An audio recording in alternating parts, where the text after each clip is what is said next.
Praise the Lord. Magandang umaga po sa bawat sa atin. Welcome in this place. And we are here para alalahanin natin ang precious life of our sister Lita Galang Dibost. At ay nagpapasalamat sapagkat sa pagkakataon na ito, aaliwin tayo ng ating Panginoon. Pray ng Diyos, kaya tayo ay aawit. Mag-isabay na kayo sa akin, hindi nyo alam, tingnan na lang po natin ang awit. Awitin natin ang sa burol isang krus. Lord God.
have paid. For all my sins you sacrificed yourself. I am nothing, Lord, without your grace. You were there to lift me when I fell. As I lift my hands for your mercy, O God, longing for your presence now. As I lift my hands for your mercy, O God, longing for your presence now. I surrender all, and I will follow you. I surrender all, and bring my life to you. I surrender all, and live my life for you. I surrender all, I surrender all. Thank you for the cross that you have paid.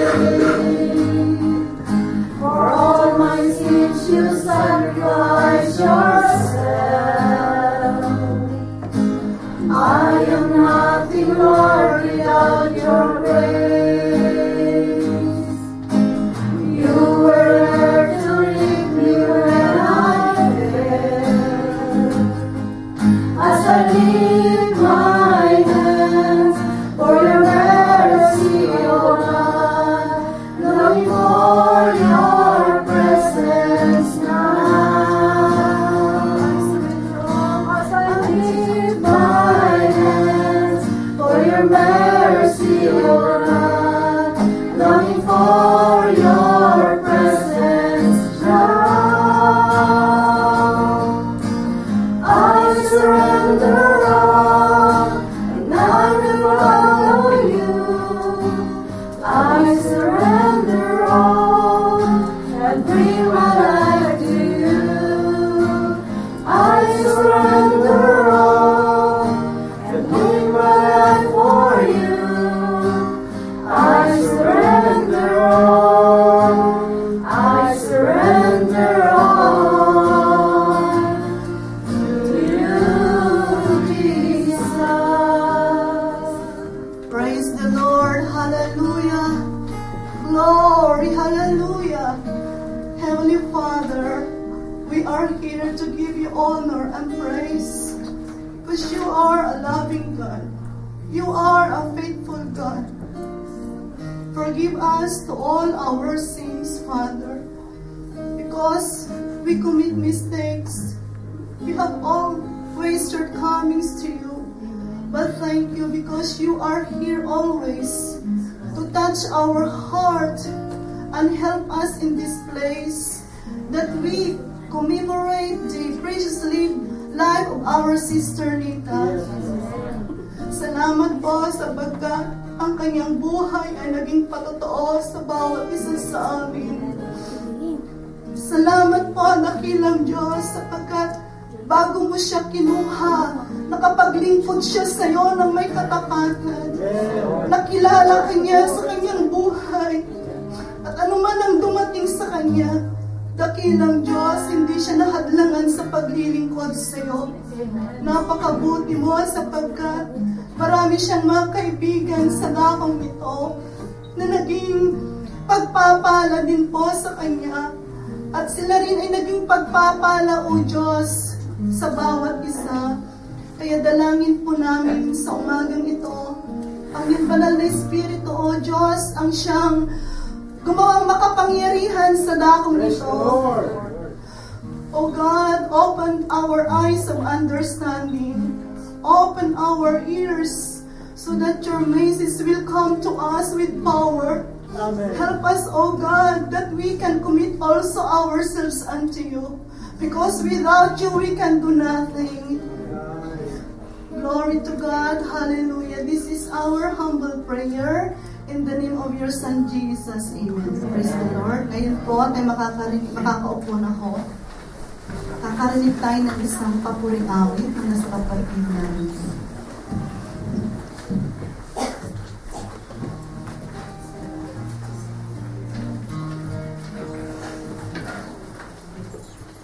Praise the Lord.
Praise the Lord! Ang sabi ng awit, are you ready now to face Jesus? Amen? Amen. Kaya, alam natin ang ating sarili if we already ready to face Jesus. Because all of us will face Jesus. Amen.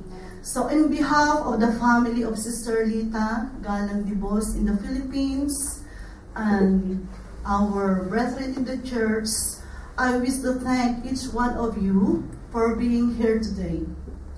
And though today is a very difficult day, Scripture makes this promise in 2 Corinthians chapter 5 verse 1.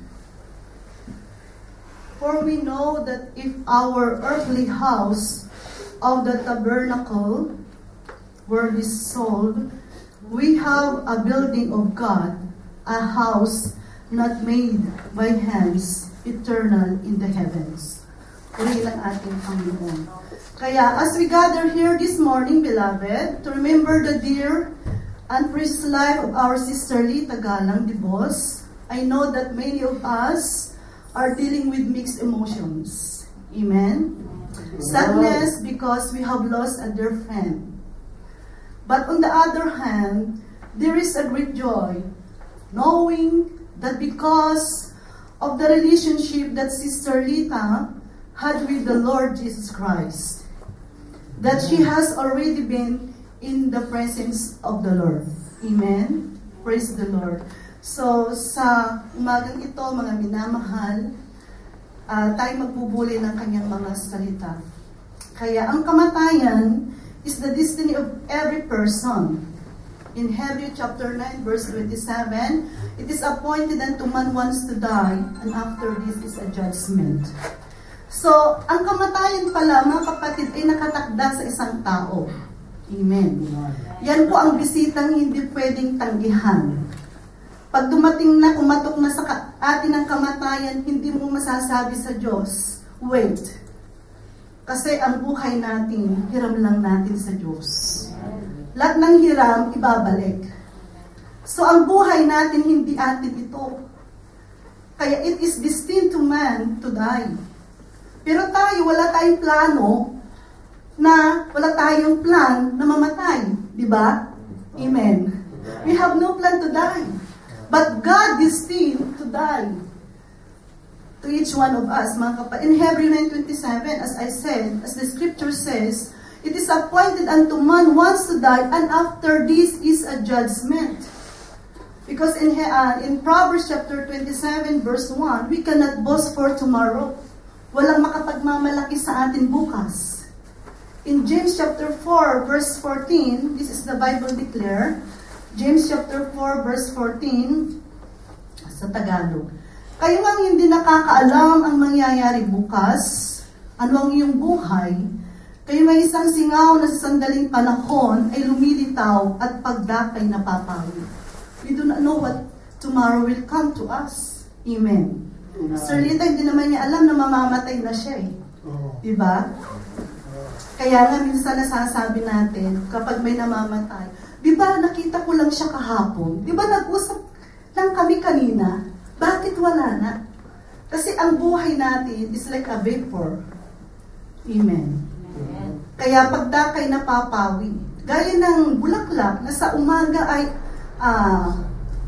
sariwa, pag sa hapon na ay malantana. Kaya mga kapatid, ang nais po ng Diyos sa bawat isa sa atin, we must question ourselves na I am ready to die. Are you ready to die? But I know Sister Lita, she is ready to die. Amen. Because in 2 Corinthians chapter 5, mga kapatid, sabi dito sa 2 Corinthians chapter 5, mas mabuti pa ang mawala sa katawan at mapasa tahanan ng Diyos. Kaya bagamat siya ay nawala dito, mga kapatid, sa lupa, pero nasa tahanan siya ng Diyos. Amen. Glory to God. Praise God. Kasi dito sa lupa, all is temporal. Hindi po dito magtatagal lahat ng bagay. Amen. Our land is a dying land. Kaya tandaan po natin, ang buhay natin ay sandali lang. Kaya nga sabi sa Psalms chapter 90 verse 10, kapag ang buhay ng tao ay umabot sa 70 or 80, mga kapatid, ay kapanglawan na lamang. Amen. Sino bang gusto dito ang mabuhay na 150? Sino bang gusto mabuhay ng 200? Wala po. Ang nasa Biblia ngayon in our time, 70 to 80. Amen. But sa Pilipino, talagang yung 40 and above, talagang deteriorated na yan ang buhay. Bakit ho? E pag mayroon ka ng sakit, karamdaman, cholesterol, high blood, marami nang bawal. Diba? Pero sabi nga nila, kahit bawal, may gamot. Pero sa atin mga kapatid, hindi natin alam ang bukas, hindi natin alam ang buhay, kaya dapat po nating ipagkatiwala sa Diyos ang ating buhay. Amen. Kaya there are promises of God to a Christian. Mga kapatid, ang pangako ng Diyos sa mga nakatanggap sa Kanya, mga minamahal, ay don't be troubled. Hindi ka pwedeng maging trouble sa Tagalog. Mabahala, thank you.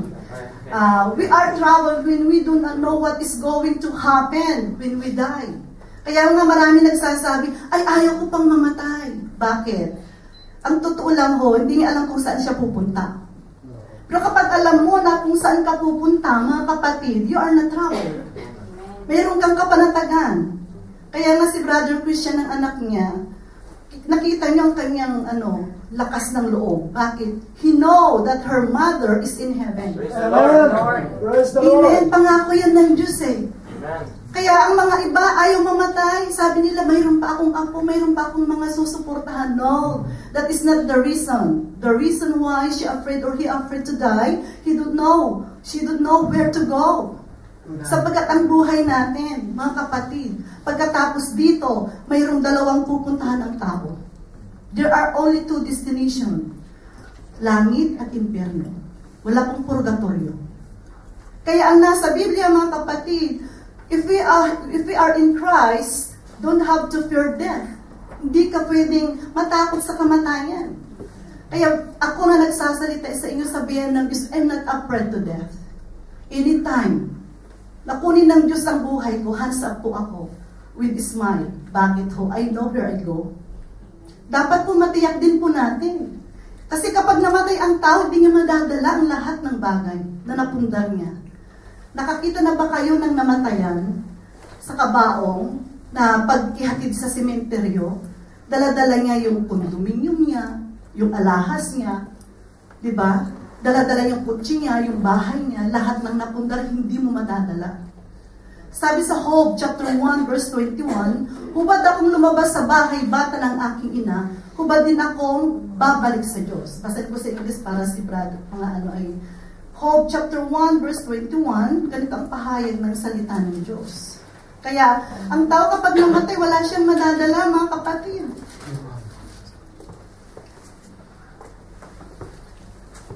And said, naked came I out of my mother's womb, and naked shall I return.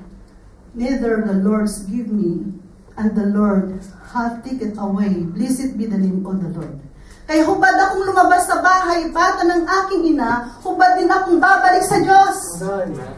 Kaya lahat ng ating pinagsikapan sa lupa, wala tayong madadala. Amen. Kaya sige nga yung mga sasama sa libing, kung isasama niyo yung kanyang bahay, yung kanyang kotse, sinong maglilibing? Mabigat, di ba? Walang sasama sa sementeryo, dadalhin mo pala yung aparador. Dadalhin mo pala yung kotse niya kasama sa libingan. Mga kapatid, tandaan po natin, wala tayong madadala. Amen? Purihin ng ating Panginoon.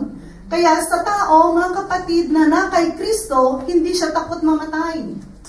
Amen. Kaya nga sa Pilipinas, tingnan natin ang sementeryo sa ating bansa. Pag napunta tayo sa sementeryo, may iba't ibang sizes. Small, medium, large. Siguro large, bihira sa atin ang matatangkad, di ba? Bakit ho? Kapahayagan po na hindi natin alam ang bukas. Hindi natin alam ang buhay na darating sa atin. Kaya nga ang pangalawang pangako ng ating Panginoon, the second promise of God to those who is in Jesus, Jesus prepares a place for believers that is in heaven. What has He prepared for the believers? Revelation 21 verse 4, sa mga namatay na naglilingkod sa ating Panginoon, mga kapatid, may pangako ang Diyos. Amen. Revelation chapter 21 verse 4, ganito pang pahayag ng salita ng Diyos. At papahiring niya ang bawat luha sa kanilang mga mata, at hindi na magkakaroon ng kamatayan, hindi na magkakaroon pa ng dalamhati, unang pananambitan man, unang hirap pa man, ang mga bagay ng una ay na parang na.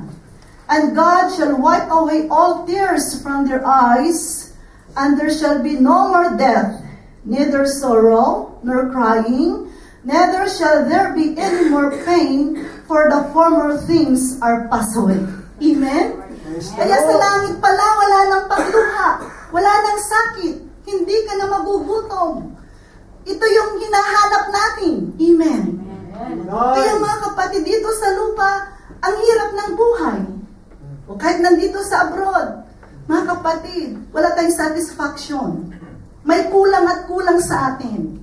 Pero kapag, if you are in Christ Jesus, mga kapatid, lahat ng ito, mga minamahal, ay mapapawi. Amen? So napakasarap palang makasama ng ating Panginoon sa kanyang kaharian. Amen. Amen?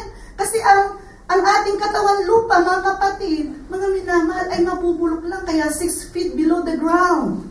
Amen? Kapag namatay ang tao, 6 feet below the ground. Pero ang kagandahan sa naglilingkod sa Panginoon, may pangako ang Diyos na kaharian niya. Kaya a place with no more sorrow or crying. Heaven is a place where the hurts and disappointment of this world have no more sting. Amen. Where the frustrations of life are replaced with unspeakable joys. So doon po yung kagalakan na talagang nagagalak ka talaga. Yung hindi ka na malulungkot. Amen. Glory to God. Kaya where the pains of life are not permitted and the failures of life control us no longer. To God be all the glory. Kaya magandang makasama ng Panginoon sa kanyang kaharian. Amen. Amen. Kasi dito sa lupa, yung kasama natin sa buhay, maiwanan po natin sila. Amen. Kahit gusto man natin sila na suportahan o mabigyan ng kaligayahan, mayroon talagang magwawakas talaga yan, mga kapatid.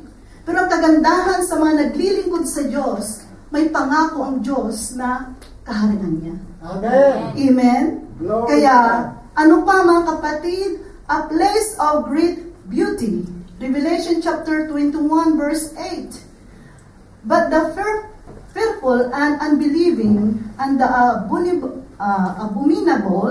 and murderers and mahina. Sa Tagalog na lang kasi malilit yung English niya eh. Ngunit sa mga Revelation 21 verse 18, excuse me, 18 pala. And the building of the wall of it was of jasper, and the city was pure gold, like unto clear glass. At ang malaking bahagi ng kuta niya ay haspe, at ang bayan ay dalisay na ginto, na katulad ng malinis na bubog. Kaya sa kaharian ng Diyos sa langit, ginto ang lansangan. Praise the Lord. Kaya magandang kalagayan ngayon ng ating kapatid. Amen? Purihin ang ating Panginoon. Kaya alam niyo po ang patuto niya sa akin. Dahil tapat siyang naglilingkod sa Panginoon from Philippines. Nung wala pa kami dito sa Belgium, nasa Paris pa lang kami. Binigay ng kapatid kong pastor yung number niya sa Belgium. Biyaya ng Diyos, nung dumating kami sa Belgium, ay dinalaw ko siya at biyaya ng Panginoon ay naumpisahan ang gawain. Kaya sa totoo lang sa biyaya ng Diyos, I testify that Sister Lita is a very faithful servant of God. Praise the Lord. Amen? Kaya ang sabi niya sa akin, Sister, mag-akay ka ng mga kaluluwa. Sister, inaakay ko sila dahil ayaw ko silang mapahama. Kaya nawa ito ang damdamin niyo, mga kapatid. May damdamin siya, pinag-pray-pray kayo. Alam niyo kasi sa church, dito po, sa amin, mayroong devotion. At she is a very prayerful. Mapanalangin lagi siya. At lagi kayong binabanggit sa kanyang panalangin. Mga kapatid, ganyan kayo kamahal ng ating kapatid. Dahil gusto niya yung kanyang natanggap na kaligayahan, yung kanyang natanggap, mga nakasiguraduhan sa kabilang buhay, matanggap ng bawat isa sa inyo. That is the use of friendship. Mga kapatid, kapag dito lang sa lupa ang friendship na yan. Totoo, maraming nagmahal sa kanya. Pero through friendship, mga kapatid, yung madala kanya sa kaharian ng Panginoon. Amen. Kaya lang po natin, mga minamahal, na ang maglingkod pala sa Panginoon ay mabuti. Amen. And the third promise found in John 14, verse 1 to 3, ganito ang sabi ng salita ng Diyos. May pangako ang Diyos sa mga tumanggap sa Kanya, sa mga naglilingkod sa Kanya.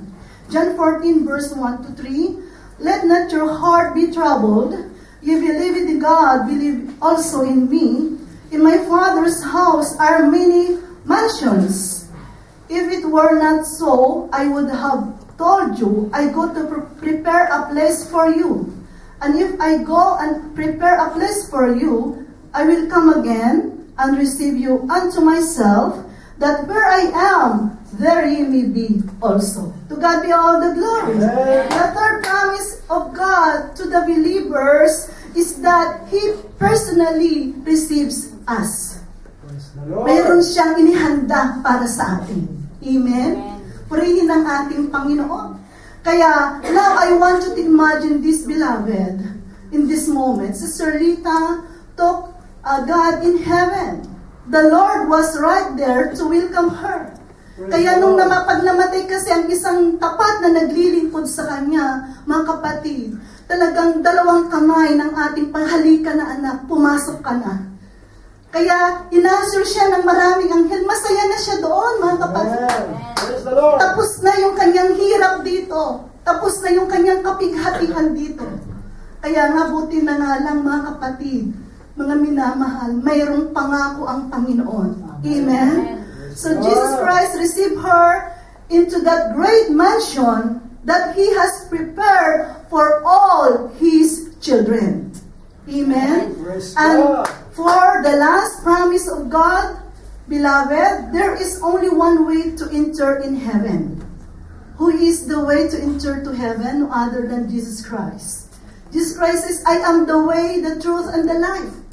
Amen? Purihin ang ating Panginoon. So Lita understood this, that without relationship with the Savior, there was no hope of heaven.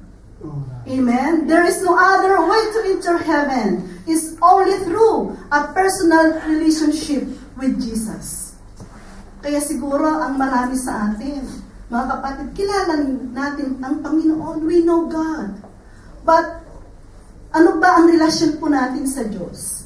Sabi nga mga kapatid sa Mateo chapter 15 verse 8, iginagalang ako ng kanilang labi. Basahin natin.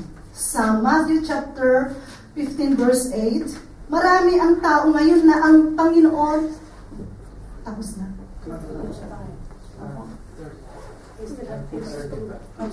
Magwawakas na. Verse 8. 15 verse 8, ang bayang ito'y ginagalang ako ng kanilang mga labi.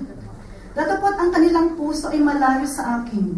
Datapat walang kabuluhan ang pagsamba nila sa akin, na nagtuturo ng kanilang pinakaaral ang mga utos ng tao. So kahit kilala natin ang Diyos, walang kabuluhan palang ating ginagawa sa Diyos. If we have no personal relationship with Jesus. Kaya mga kapatid, how to enter in heaven, mga minamahal, receive Jesus Christ as your Redeemer, as your personal Savior. Amen. And sabi sa Mark 16:16, repent and be baptized and you will be saved. Ito po ang proseso ng Diyos para tayo ay makapasok sa Kanyang kaharian. So tayong lahat dito, di natin alam. Kaya yung kapatid kanina na dumating, sabi niya namatay rin ang nanay ko kahapon. Diba? Kaya ganyan ang buhay. Mga kapatid, pero ito po ang tanong ko sa inyo. Are you ready now to face Jesus? Amen. If you are not yet ready, you must be ready. Accept Jesus Christ as your personal Savior and repent to your sins and be baptized. Yan lang po ang gagawin po natin para tayo makapasok sa Kanyang kaharian. Brother Richard, kasama ni Sister Lita na naglilingkod. Amen? At ang kanyang anak, biyaya ng Panginoon, sa dakong ito, I pray, ang pray ko talaga sa Panginoon, sa kamatayan ng aming kapatid, maraming kaluluwa sa Ostende, ang maliligtas at tatanggap sa Panginoon. At nawa kung paano ang kanyang tahanan nagpatuloy ang gawain, mayroon din dito sa inyo, na gaya niya, na magpapatuloy ang gawain ng Panginoon sa dakong ito. Tayo manalangin. Dakilang Diyos na aming Ama, thank you once again for the great privilege that you've given to us this morning.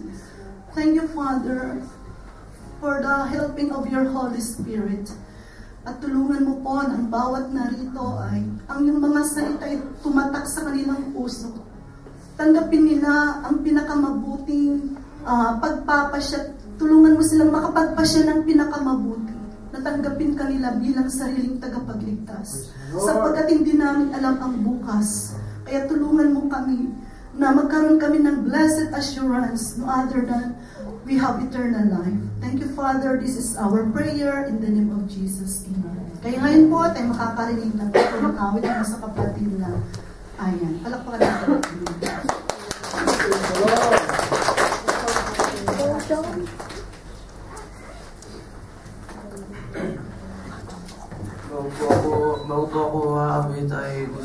pong pasalamatan kayo, mga taong naririto ngayon.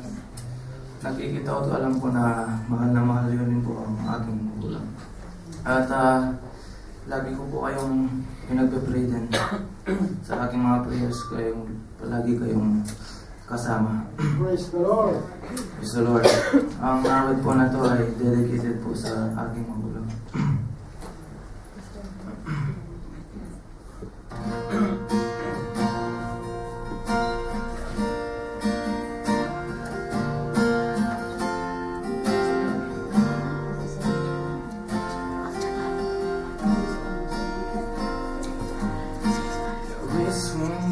That I have received,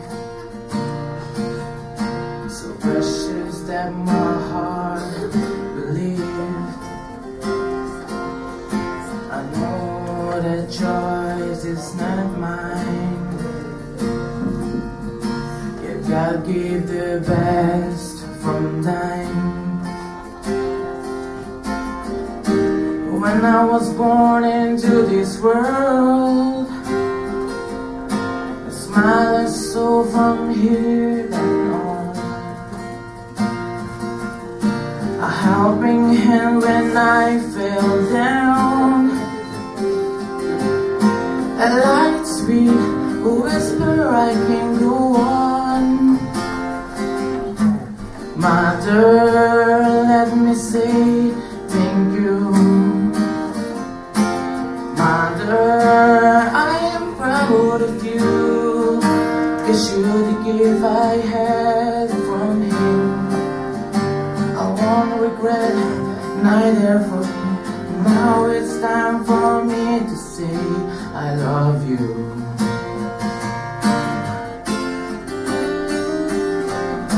And now that I stand alone, my feeling got enthroned. Yeah, one prayer I ask, and hear my heart, that He may bless you more. 'Cause when I was born into this world, the smile is so from here then on. A helping hand when I fell down, a light sweet whisper I can go on.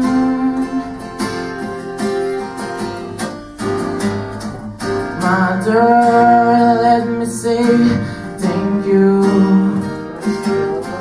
Mother, I am proud of you, 'cause you're the gift I had from Him.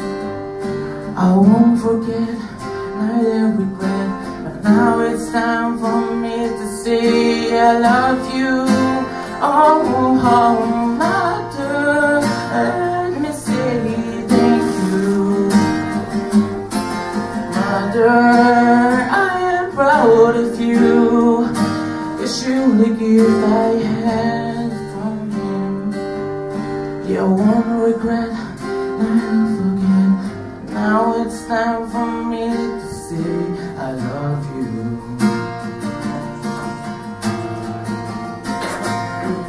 Oh, yeah. And now it's time for me to say I love you.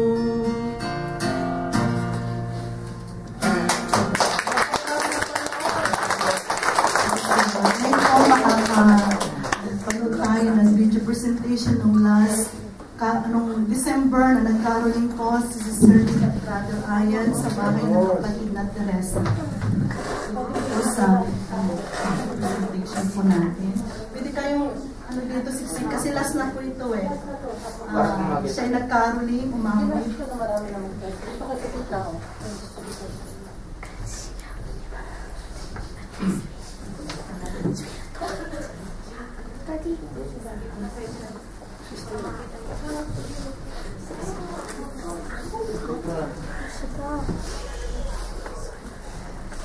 Dito po sa Pinas. Dito sa harap po.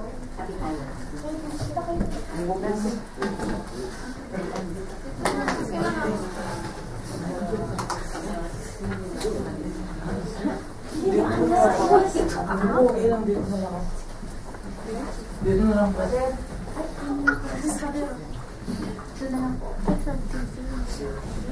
Wow, maganda naman siya.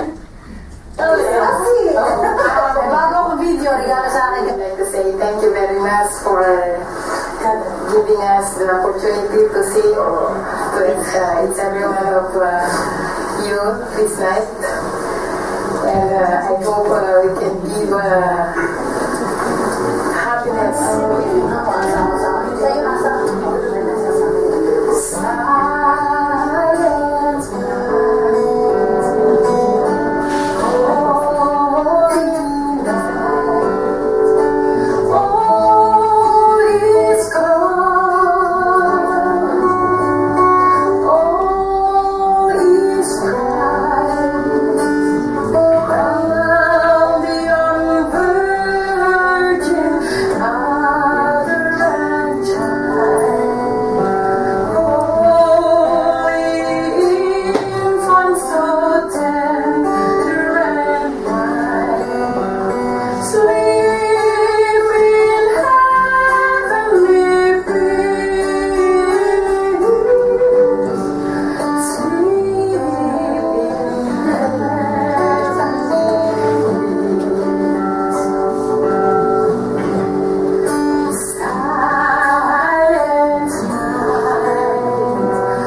Madam, this year is silver and black. Yeah.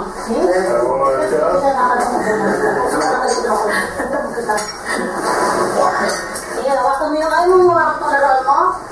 Hindi ko naman ako. Yan. Gusto mo yung Dad, pakarapit mo nga. Ayaw naman ko pa. Sila ni King, ma?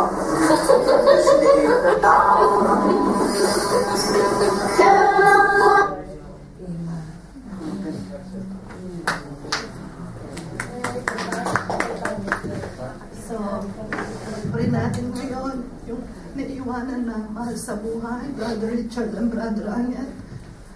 Pag-pray natin sila. Okay. So, si Brother tayo. Okay. Pray natin. Tayo natin magsitayo. Natin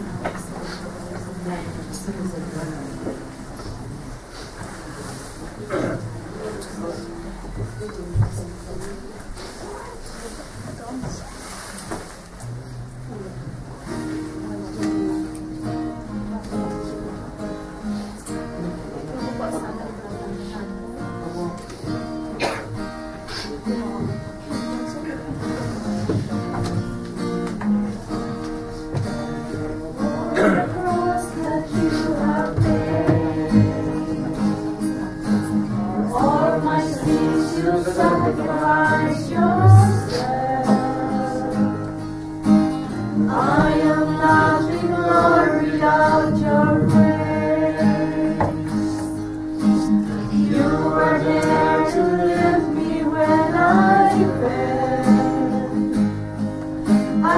lift my hands for your mercy, O God, longing for your presence now.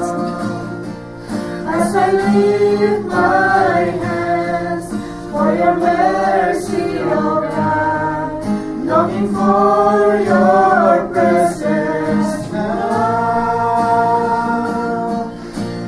I surrender all, and I will follow you. I surrender all, and bring my life to you. I surrender all, and live my life for you. I surrender all, I surrender all to you, Jesus. Panalangin po natin yung naiwanan. Father God in heaven, we pray for the beloved of Sister Rita, Brother Richard and Brother Allen. Comforting, O God, sa panahon na to na nasa kapighatian sila. Tulungan mo sila, O Diyos. Aliwin mo sila ng iyong mga pangako. Huwag mo silang iiwanan. Huwag mo silang pababayaan. Wherever they go, whatever they do, help them, O God. At tulungan mo lagi sila pagpalagin anuman ang kanilang gagawin. Tulungan mo ang kapatid na Richard. Bless Brother Richard, that he can serve you faithfully until the end of his life. Gaya ng kapatid na Rita na hanggang sa kamatayan na nagtapat sa iyo. Talangin din namin sa iyo ang kanyang anak, kapatid maayon na bagamat siya ay nasa kabataan. Ang pag-iingat mo lagi, O Diyos, ay bigay mo sa kanya. Bigyan mo siya ng mga tamang pagpapasya. At ang tamang pagpapasya tumalaga sa iyo sa paglilingkod. Gamitin mo siya sa iglesia. Ito pang aming dalangin sa pangalan ni Jesus. Amen. God bless you all. Praise the Lord.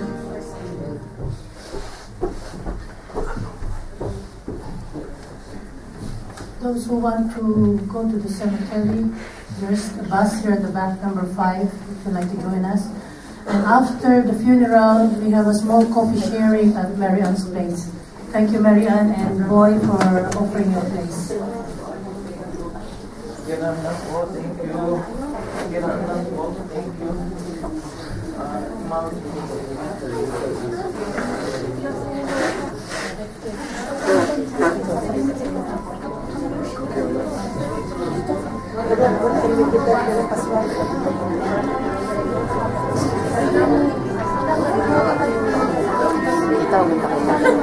Teresa. Tita, wag niyo sa matanda. Matanda, tita.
Ay,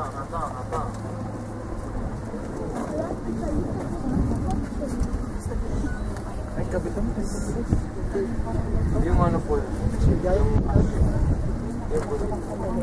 Ano lang po yun?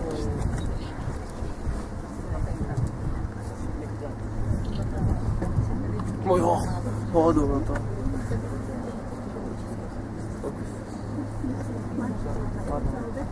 Ay, sorry po.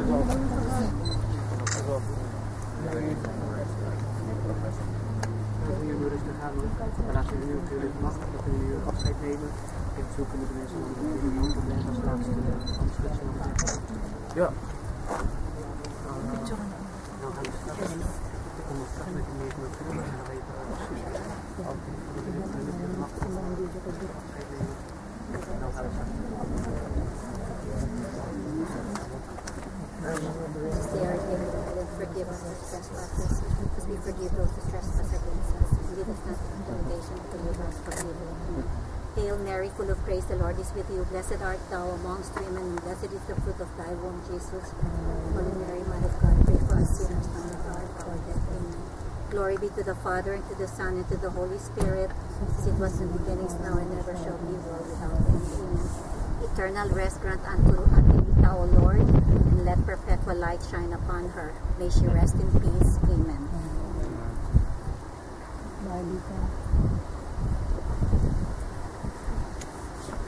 So,